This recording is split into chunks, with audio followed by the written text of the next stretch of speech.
nomor urut 1, 2, dan 3 diwakili oleh masing-masing. Nomor urut 1 pada hari ini webinar diwakili oleh Ibu Rahayu Saraswati, usia 34 tahun, yang lahir pada tanggal 27 Januari 1986, pendidikan S1 Seni Peran, Universitas of Virginia, International School of Screen Acting, London, agama Kristen Protestan. Dan nomor urut 2 diwakili oleh Bapak Ruhama Ben, usia 56 tahun, lahir pada tanggal 29 Desember 1964. Pendidikan S2 Teknik Penerbangan TU Delft Belanda, agama Islam. Dan nomor urut 3 langsung oleh Bapak Benjamin Dabni, usia 62 tahun, lahir pada tanggal 1 September 1958, pendidikan S1 Ilmu Pemerintahan Universitas Pajajaran, agama Islam. Baik, itu biodata singkat para narasumber pada hari ini. Selanjutnya, webinar akan langsung dipandu oleh Ibu Indra Kusumarini. Kita sambut Ibu Indra Kusumarini. Assalamualaikum warahmatullahi wabarakatuh. Waalaikumsalam warahmatullahi wabarakatuh. Bagi kita semua, selamat siang para hadirin sekalian. Alhamdulillah kita bisa bergabung di siang hari ini untuk kita bersama-sama memperingati Hari Habitat Internasional dengan tema Tangsel Menuju Adipura. Luar biasa sekali. Baik Bapak Ibu sekalian, semua sehat semua ya? Apa kabar? Sehat semua Bapak Ibu? Sehat, alhamdulillah. Tetap kita harus mengikuti protokol kesehatan ya. 3M, jangan lupa mencuci tangan, memakai masker, dan jaga jarak, menjaga jarak. Baik, Bapak Ibu sekalian, ya untuk menyapa para narasumber yang hadir pada siang hari ini. Selamat siang kepada Ibu Rahayu Saraswati. Ibu Rahayu Saraswati, apa kabar? Baik, terima kasih. Selamat siang. Assalamualaikum warahmatullahi wabarakatuh. Waalaikumsalam warahmatullahi wabarakatuh. Baik, narasumber yang berikutnya, Bapak Ruhama Ben. Assalamualaikum Pak Ruhama Ben. Assalamualaikum Pak Ruhama Ben.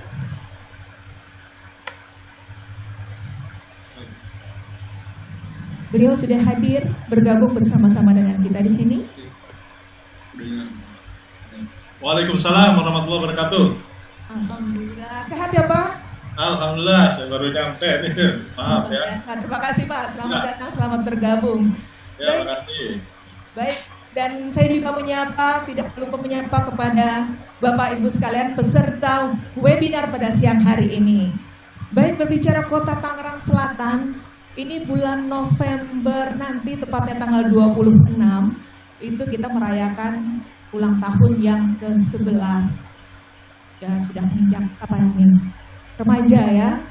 Baik, sudah banyak pembangunan-pembangunan yang dilakukan oleh mereka sekarang, dan sudah banyak sekali perubahan-perubahan yang ada yang kita lihat ya, dari infrastrukturnya, kemudian masalah lingkungannya, sudah banyak taman-taman, juga sudah ada hutan kota, yang semuanya ini terbangun hingga Kota Tangerang Selatan terlihat cantik ini.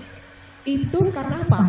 Karena kerjasama semua masyarakat dan pemerintah. Luar biasa, sudah banyak di masyarakat ini pergerakan-pergerakan yang luar biasa dalam hal menjaga lingkungan hidup. Seperti di tingkat RW, RT RW itu sudah banyak sekali bank-bank sampah yang dibangun. Mereka benar-benar luar biasa ya menjaga lingkungannya dengan melalui program ini.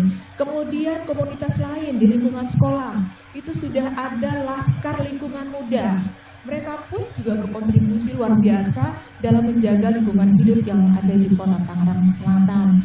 Belum lagi dengan komunitas-komunitas lain, sungguh banyak sekali yang sudah mereka lakukan. Pergerakan di masyarakat sudah luar biasa, sehingga kalau kita sekarang lihat wajah kota Tangerang Selatan sudah jauh lebih cantik daripada kemarin-kemarin.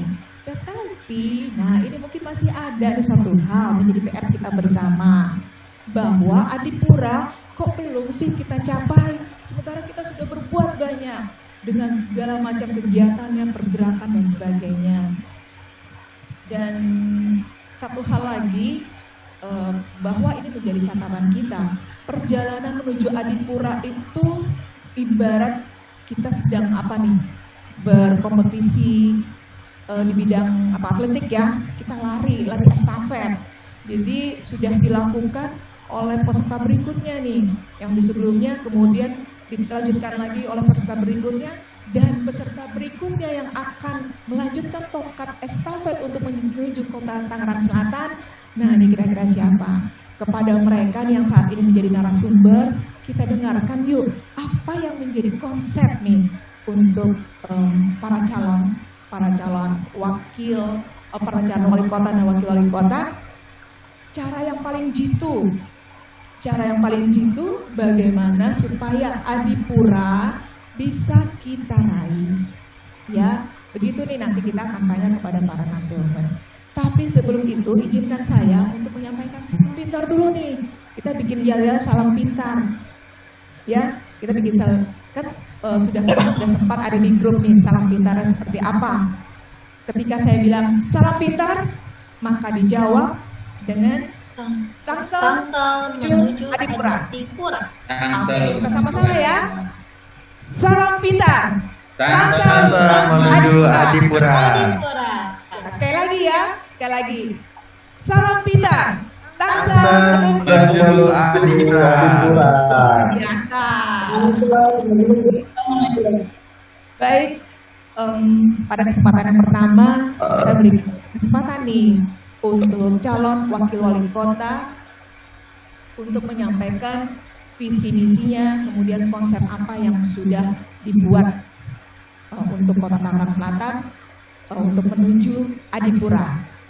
Saya persilahkan kepada apa nih enaknya dipanggilnya, Mbak, Mpok atau Ibu nih? Bu Jangan tante, Bu Indra. Mbak ya? Mbak lebih enak ya? Oh iya, baik, silahkan kepada Mbak Saras kami. Ya, saya persilahkan untuk Kalau boleh menyampaikan. tahu kami diberikan waktu berapa ya? 15 menit. Oh, lumayan. Oke, siap. Siap, Kan biasanya siap. diburu-buru. Cukup waktunya. Silahkan Siap. Mbak Saras. Terima kasih. Assalamualaikum warahmatullahi wabarakatuh. Shalom, Om Swastiastu, Sukihoto Nama Budaya, Weitutung Tien. Salam sejahtera bagi kita semua. Selamat siang Bapak Ibu sekalian yang saya hormati, Bapak Ruhama Ben, dan juga Bapak Ibu Bu Indra dan semua panitia yang sudah menyiapkan acara pada siang hari ini dengan komunitas Salam Pintar semuanya.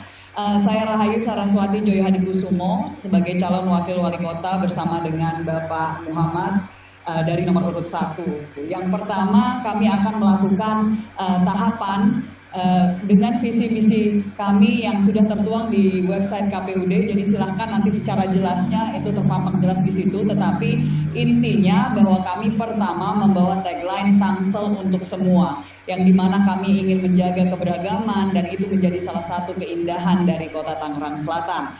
Yang kedua kami juga ingin itu terpaparkan visi misinya itu dalam TANGSEL, yaitu pemerintahan yang T transparan, A akuntabel, dengan pemimpin yang N nyata pengabdiannya, dengan cara apa? Gotong royong, untuk terwujudnya S sejahtera warganya, E elok kotanya, dan L luhur budinya.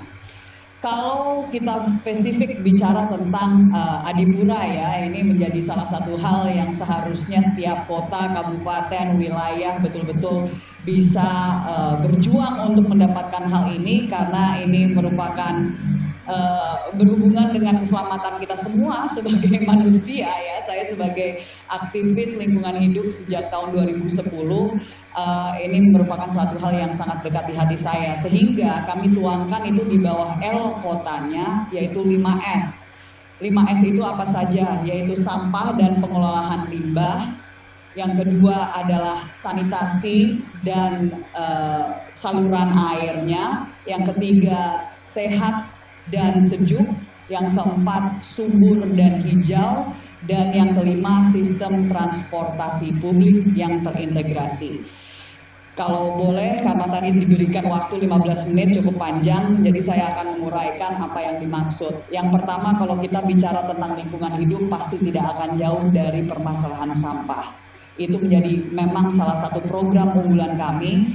Dan Tangsel ini istimewa menurut saya, karena mungkin satu di antara sekian kota di Indonesia yang salah satu fokus utamanya itu adalah permasalahan sampah. Dan memang saya kemana-mana keliling di Tangsel ini memang banyak sekali masyarakat yang menyebutkan atau menanyakan tentang persoalan sampah. Jadi kita ini bagi dalam 3 level kalau kita bicara tentang pengolahan limbah. Yang pertama tentunya kita harus tetap meningkatkan, mensosialisasikan kepada masyarakat bagaimana untuk melakukan pemilahan limbah di tingkat rumah tangganya sendiri, di tingkat rumahnya sendiri. Jadi itu tetap harus kita tingkatkan, kita sosialisasikan karena itu harus dimulai dari masing-masing keluarga, masing-masing pihak. Itu adalah kontribusi kita kepada dunia dan kepada lingkungan hidup dimanapun kita berada. Kalau kita bicara level berikutnya, tentunya kita bicara dari level bank sampahnya. Bank sampah ini seperti tadi dikatakan itu sudah banyak sekali. Kalau menurut data dari Perkumpulan Bank Sampah Tangsel itu sudah ada 294 terakhir yang saya dengar. Tetapi saya pun juga mendapatkan informasi yang aktif hanya 237. Nah, kenapa ini terjadi dan banyak sekali juga saya mendapatkan informasi bahwa bank sampah banyak yang akhirnya mati suri atau tidak aktif kembali, terutama di masa PSBB ini karena kurangnya dukungan dari pemerintah maupun juga support dari masyarakat untuk bank-bank sampah ini. Nah, ini harus dirubah. Yang pertama tentunya pasti kita bicara tentang pemilahannya itu bisa dilakukan di bank sampah dan saya yakin di sini sebagai pegiat-pegiat dan juga aktivis lingkungan hidup jauh lebih mengerti tentang persoalan ini dibanding masyarakat umumnya. Ini harus kita dorong, ini harus kita dukung dan itu salah satunya adalah dengan armada ya. Kalau kita lihat dari segi anggaran misalnya, anggaran untuk di Tangsel ini sangat minim ya, walaupun itu tidak kecil juga dengan 104 miliar untuk dinas lingkungan hidup. Tetapi kalau dilihat dari armadanya itu saya mendapatkan informasi hanya ada 40 dan juga tenaganya itu 160 dibandingkan dengan kota Tangerang yang armadanya itu sudah, maaf nih kalau sudah hitung-hitungan rada-rada daripada error sayanya, 460 armada dengan tenaganya 653. Ini sedangkan anggaran di kota Tangerang itu 172 miliar. Jadi memang perbedaan cukup signifikan dan itu juga kita harus upayakan supaya APBD berikutnya dan mohon diingat juga bahwa pemimpin berikutnya ini baru dilantik bulan April sehingga APBD-nya yang baru bisa dirubah itu untuk tahun 2022 bukan 2021. Nah untuk tahun 2022 kita harus meningkatkan APBD tetapi juga efisiensi dan efektivitas dan juga memastikan bahwa semua anggaran itu bisa terserap dan terrealisasikan dengan baik dan tentunya itu bicara tentang peningkatan anggaran, peningkatan armada dan juga tenaga kebersihannya sendiri. Artinya pun itu juga harus ada ditingkatkan kompetensinya. Kenapa? Karena kami juga banyak mendengar bahwa pada saat pengangkutan dari bank sampahnya apa yang sudah dipilah tadinya itu dijadikan satu lagi sehingga banyak bank sampah yang menanyakan ya kalau begitu untuk apa kami melakukan pemilahan. Seperti itu. Lalu yang kedua kita juga bicara tentang dari segi bank sampahnya adalah dukungan dari segi misalnya apa yang sudah menjadi produk dari bank sampah itu kan bisa sebenarnya dibeli oleh pemerintah Pemkot ya untuk di kantor-kantor balai kota, kantor dinas-dinas, bahkan kita dorong juga perhotelan, restoran. Tong sampahnya kan bisa dibuat dari limbah ya yang sudah diolah dan itu jadi kerajinan tangan dan mau itu tong sampahnya mau itu tempat untuk tisu dan seterusnya itu adalah salah satu cara yang sebenarnya bisa dilakukan untuk mendukung bank-bank sampah di Tangerang Selatan. Berikutnya tingkat, nah ini yang saya sangat antusias untuk share tentang hal ini, untuk berbagi tentang hal ini adalah bicara tentang teknologi. Saya memang salah satu yang sudah sangat mencoba untuk memperjuangkan adanya waste to energy, pabrik-pabrik waste to energy yang lebih banyak lagi di Indonesia. Jadi sudah ada investor yang siap untuk mendirikan, tidak perlu sama sekali APBD keluar, asalkan lahannya itu kita siapkan. Dari pihak investor mereka siap untuk mendirikan pabrik pemilahan dan pengolahan limbah. Dan itu pun dari yang mau itu plastik, aluminium, apapun itu sudah siap bisa menjadi 100 produk lebih. Apakah itu pellets, bahan bangunan, bahan bangun jalan, dan seterusnya. Jadi itu betul-betul menjadi salah satu program kita di mana kita akan menyediakan teknologi ramah lingkungan, jadi lebih ramah lagi daripada incinerator justru. Itu lebih terkini lagi dan mereka juga punya sistem untuk menyerap CO2 dari udara. Jadi kita juga bicara tentang penyerapan dampak polusi udaranya. Lalu kalau kita bicara Adipura, jangan lupa bahwa permasalahan utama sebenarnya kenapa Tangsel sampai sekarang dari tahun 2013 belum mendapatkan Adipura, apalagi kita kalau mau mencapai Adipura Kencana, ini TPA Cipecang itu bukan solusi dan itu memang harus segera ditutup. Artinya kalau misalkan kita lihat di Kota Tangerang sudah ada rawa kucing, kenapa kita tidak? Itu kan sebenarnya bisa kita rubah menjadi taman lestari, taman yang luar biasa indahnya untuk tambahan ruang hijau yang sangat dibutuhkan di Tangerang Selatan. Oke, kalau saya bicara tentang sampah ini bisa sampai besok, tapi saya pindah dulu ke poin-poin yang berikutnya. Yang kedua, kita bicara tentang sanitasi dan saluran air. Drainase juga menjadi salah satu masalah luar biasa di Tangsel. Saya sering mendapatkan masukan ini. Jadi kita juga bicara tentang normalisasi sungai, situ, kali-kali. Kalau kita bicara tentang juga permasalahan banjir, kita juga tidak lupa harus meningkatkan adanya sumur resapan dan lubang biopori. Harapan kami Muhammad Saraswati 100 hari pertama kami akan mengadakan 10.000 lubang biopori, bukan hanya di rumah-rumah tapi juga di kantor-kantor dan dimanapun itu bisa diadakan, dan itu harus full lengkap dengan perlengkapannya, peralatannya dan seterusnya untuk memastikan itu sesuai dengan kode. Lalu kita bicara sehat dan sejuk. Kalau kita bicara sehat dan sejuk, pasti kita juga bicara tentang ruang hijau terbuka. Salah satu upaya kami juga untuk meningkatkan kesehatan masyarakat, terutama anak-anak kita juga untuk dijauhkan dari bahaya narkoba adalah 1 kelurahan 1 lapangan bola atau futsal, karena memang ada wilayah-wilayah atau kelurahan-kelurahan yang jujur saja lahan sudah sangat jarang, sangat sulit, tetapi saya yakin untuk lapangan bola dalam bentuk futsal itu bisa. Dan juga kita bicara tentang jalur-jalur sepeda yang kita arahkan Kota Tangsel ini menjadi kota ramah sepeda. Itu bisa membantu untuk mengurangi dampak polusi udara dan juga tentunya meningkatkan kesehatan dari masyarakat kita. Yang berikutnya poin adalah subur dan hijau. Ini yang kita bicarakan adalah meningkatkan ruang hijaunya dari segi ketahanan pangan juga. Itu saya yakin, saya sangat terinspirasi dari Bu Risma di Surabaya, yang dimana beliau juga berkali-kali mendapatkan penghargaan Adipura.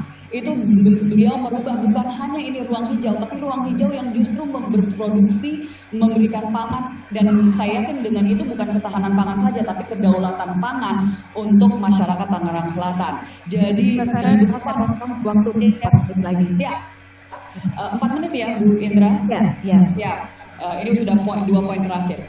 Jadi di depan balai kota itu masih ada lahan yang kita harus hadirkan alun-alun, tapi alun-alun itu pun juga kita bisa tanamkan tanaman-tanaman pangan, mau itu sayur mayur, mau itu buah-buahan, jadi pohon-pohon buah, bahkan seperti yang dilakukan di Surabaya itu ada box-box untuk padi dan seterusnya, yang dimana itu bisa digunakan untuk menyediakan pangan bagi masyarakat yang kurang mampu di Tangerang Selatan.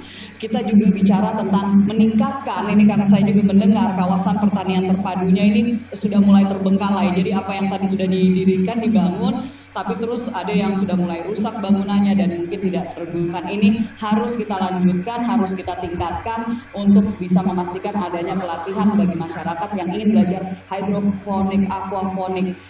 Di Rimbun itu sudah ada, tapi bagaimana untuk kita bisa meningkatkan lebih banyak lagi di kalangan masyarakat. Terakhir adalah sistem transportasi publik. Kenapa saya angkat ini, walaupun ini apa hubungannya ya, bagi saya sebenarnya ini bicara tentang polusi udara juga, karena rupanya polusi udara di Tangerang Selatan ini justru lebih tinggi daripada Jakarta. Dan salah satunya adalah tentunya transportasi kita yang masih banyak sekali yang menggunakan transportasi pribadi. Karena apa ya? Salah satunya karena transportasi publiknya itu masih belum terintegrasi, tidak ada pemetaan dan juga masih kurang nyaman untuk digunakan. Kita seharusnya bisa mendorong transportasi publik yang ramah lingkungan. Itu juga bisa, saya yakin kita bisa. Kita bicara tentang LRT, bukan MRT, kecuali kalau MRT itu mungkin bisa didorong dari pemerintah pusat, karena dari para pakar menyatakan bahwa MRT ini tidak masuk akal secara hitung-hitungan, tetapi dari level Pemkot kita bisa mengupayakan LRT. Dari situ pun juga kita bicara tentang pemetaannya, sehingga ada feeder bus atau bis pengumpan yang bisa menyalurkan, memastikan dari satu titik ke titik lain itu bisa tersambung dengan baik. Masyarakat juga akan lebih nyaman. Itu juga berhubungan dengan kita bicara tentang tadi kota ramah sepeda, sehingga bayangkan kalau kota kita bisa seperti di Belanda, di mana banyak yang akhirnya dengan daya tahan tubuh ditingkatkan untuk kesehatan, tapi juga mengurangi penggunaan transportasi pribadi, kemacetan bisa dikurangi, dan kita berkontribusi untuk pengurangan polusi udara. Itu mungkin secara keseluruhan dan gambaran luasnya. Mari nanti kita bisa bedah lebih lanjut lagi. Tapi dari Muhammad Saraswati, sekian untuk program Tangsel menuju Adipura. Mbak Saraswati luar biasa, tepat sekali 15 menit. Keprok. Kita berikan tepuk tangan kepada beliau. Baik, kita lanjut saja kepada Bapak Ruhamaben yang sudah hadir. Saya persilahkan untuk menyampaikan konsep-konsep apa yang sudah Bapak persiapkan ini ketika Bapak nanti menjadi Wakil Wali Kota Tangerang Selatan. Kira-kira apa konsep yang paling jitu nih untuk mencapai Adipura? Silakan kepada Pak Ruhama. Oh ya, Pak Ruhama mohon izin sebelum Bapak melanjutkan apa yang Bapak akan sampaikan, saya akan menyapa terlebih dahulu kepada Bapak Mustofa, Wakil Ketua DPRD Kota Tangerang Selatan. Selamat bergabung dan selamat datang kepada Bapak Mustofa. Ya, assalamualaikum semuanya. Waalaikumsalam. Waalaikumsalam warahmatullahi wabarakatuh. Silakan. Ya, terima kasih. Silakan dilanjutkan kepada Bapak Ruhama.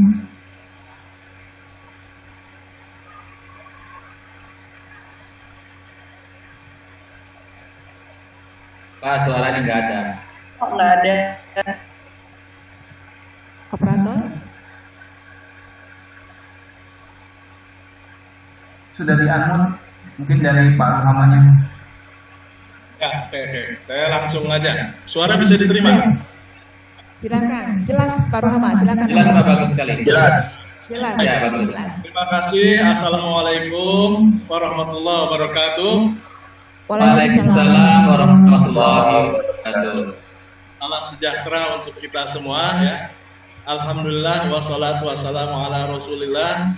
Yang kami hormati seluruh panitia, wabil khusus hostnya ini ya, Ibu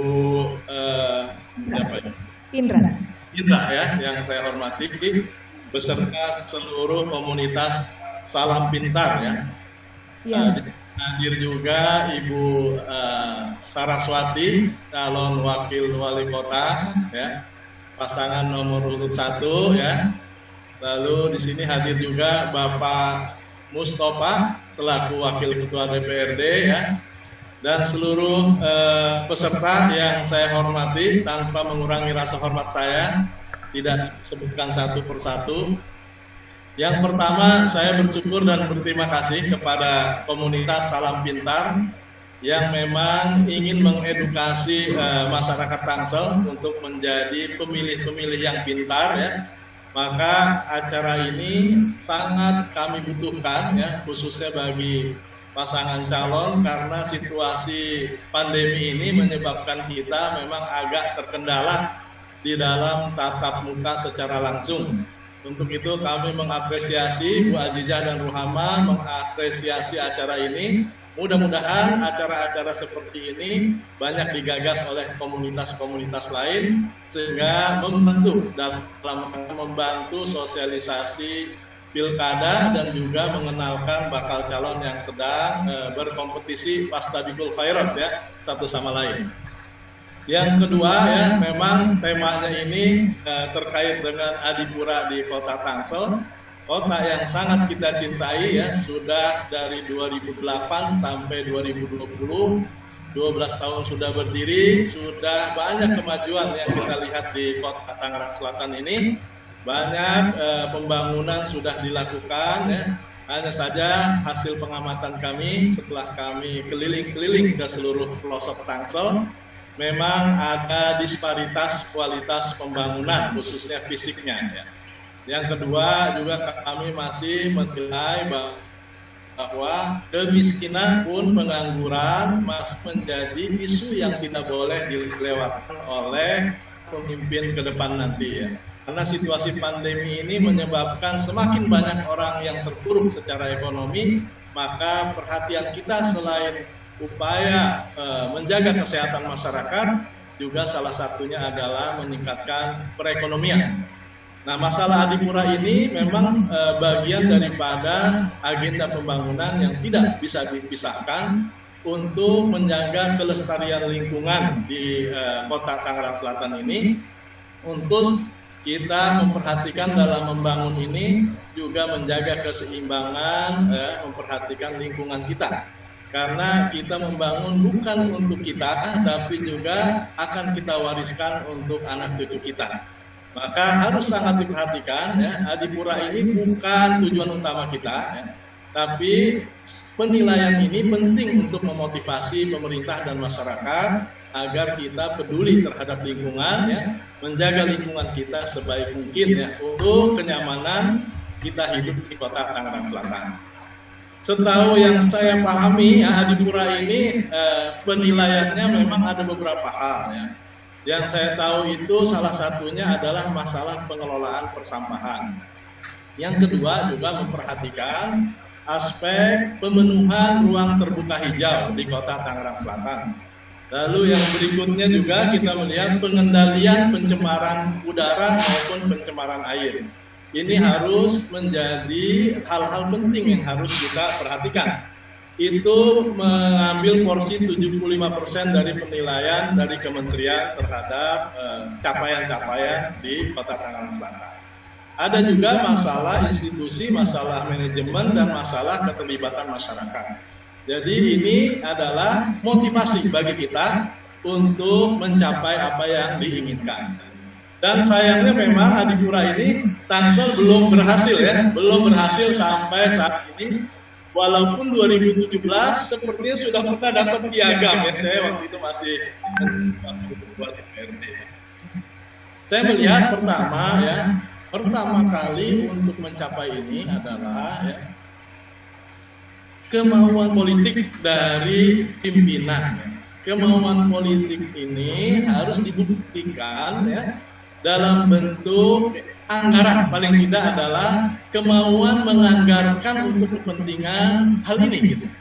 Dan kalau saya perhatikan dari waktu ke waktu, memang anggaran ini tidak pernah melewati 1 miliar ya. Pengelolaan sampahnya sudah ratusan ya, sudah bagus ya, cuma untuk Adipura ini perlu ada sinkronisasi ya, koordinasi ya, sosialisasi yang masif di tengah-tengah masyarakat maupun lintas sektoral, ya, lintas dinas dan seterusnya. Yang kedua, ya, saya melihat pertama political will dalam anggaran tentunya salah satunya. Yang kedua, kita punya masalah belum tercapai di Pura ini, yaitu pengelolaan persampahan yang sangat monumental, fenomenal. Ini yang terakhir itu jebolnya seat pile Cipecang ya, setelah dia berdiri dan numpuk sampah selama hampir kurang lebih 8 tahun. Barusan saya berkunjung di wilayah Serpong dan saya mampir sekitar 500 meter dari sana, ya, saya ketemu ketua RT dan RW-nya. Saya kaget masuk ke wilayah itu, kok ada bau. Saya pikir bau apa? Ya, ternyata itu adalah produk daripada penumpukan sampah di Cipecang. Kami sangat prihatin melihat hal itu karena masyarakat yang di sekitar itu sangat terganggu dengan adanya Cipecang, terutama bau yang menyengat. Ya. Saya lihat Galatinos merasakan itu, ya. Di Batang Indah juga merasakan itu. Bahkan ya, jadi lingkarannya sudah mulai meluas. Ini menjadi permasalahan yang sangat serius untuk segera ditangani. Ya. Kurangnya, saya melihat juga kurangnya penghargaan terhadap aktivitas masyarakat, ya, aktivis lingkungan. Tadi Bu Saras juga pernah menyampaikan, ya, Bank Sampah sudah ada, ya, cuma kadang-kala produknya, ya, pemerintah kan yang itu masyarakat, ya. Maka masyarakat itu harus diberikan, ya, minimal ada insentif kepada orang yang berkontribusi, ya, mengurangi permasalahan sampah. Saya ketemu beberapa aktivis bank sampah, ya mereka memang lebih banyak sukarela, ya, melakukan itu. Ini perlu ada gerakan ataupun perhatian pemerintah untuk memperhatikan para aktivis penggerak di lingkungan, ya. Jadi reward semacam itu. Lalu yang berikutnya adalah menumbuhkan kesadaran masyarakat. Ini masyarakat kita. Saya kemarin takziah, ya, di wilayah Pamulang, ya, dekat kuburan, di situ sampah menumpuk, ya. Saya tanyakan kenapa sampah ini menumpuk, ya? Karena masyarakat kok pengen yang gampang aja buang di situ, kadang-kadang di rumah dibakar atau dibuang sembarangan. Ini menunjukkan bahwa masyarakat kita belum sadar terkait lingkungan. Apalagi jalan menuju pasar-pasar biasanya itu kalau pagi